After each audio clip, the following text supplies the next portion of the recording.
When I first started my business, I had the first person, and within 3 weeks of making that decision, I realized I made a big mistake. I wasn't ready. But you see, here's the thing. Most entrepreneurs wait way too long before they make their first hire. So how do you know when to do that? In this video, I'm going to be telling you what I have learned about hiring in a business, small business, starting out. You know the drill. So if you know that that's something you're interested in, why don't you hit the subscribe button and let's get into the video. Hey elites, welcome back to my channel. My name is Margaret Etudo and I am your girl when it comes to wellness tips, entrepreneurship tips, and ways you can make money online.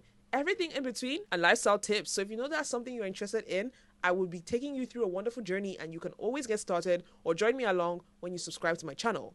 And with that, let's get into the video. You see, the first sign for you to know that you need to hire someone is when you're saying no to money. You have a situation where your clients are asking you for more deliverables, your customers are asking you for more products or for more orders, and you're turning down money. $500, $5,000, 5 million naira, 1 million naira, 100,000, even 1 naira more than you should, just because you don't have enough hands, just because you don't have enough, you have more tasks and little delegation. That's when you know, oh, I need to make a hire. The second sign is predictable revenue. When you know that this is the amount of money I'm making in a month, you can already tell this is how much is going to come to you.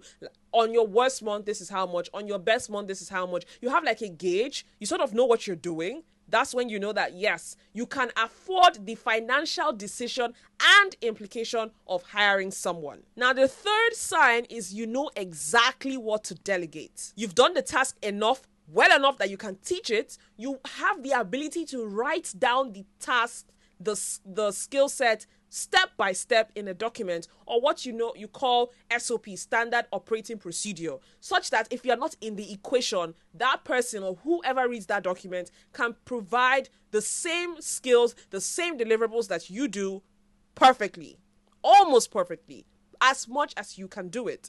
And you have to also make sure that that is not a core skill. It's not the only thing that you can do. What I mean by that is, it is not a skill that only you can do.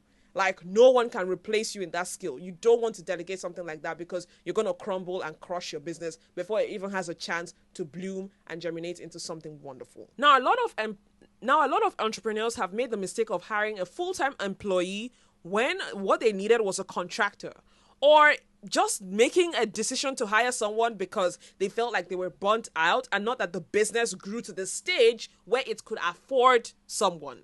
I remember a situation where I was trying to grow Marketing Hello, my digital marketing community, as you might have heard in my previous videos, and I made the decision to get a tutor for a particular course that we wanted to run. We didn't have enough students or enough community members to fund the money that we needed to use to get the tutor.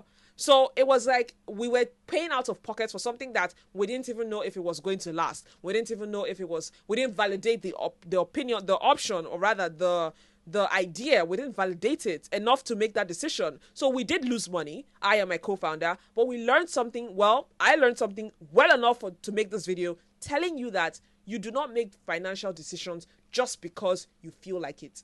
You make financial decisions because your business can bear the consequences of such decisions. So if you want to hire someone, start with someone who doesn't demand so much, someone that you can pay per task.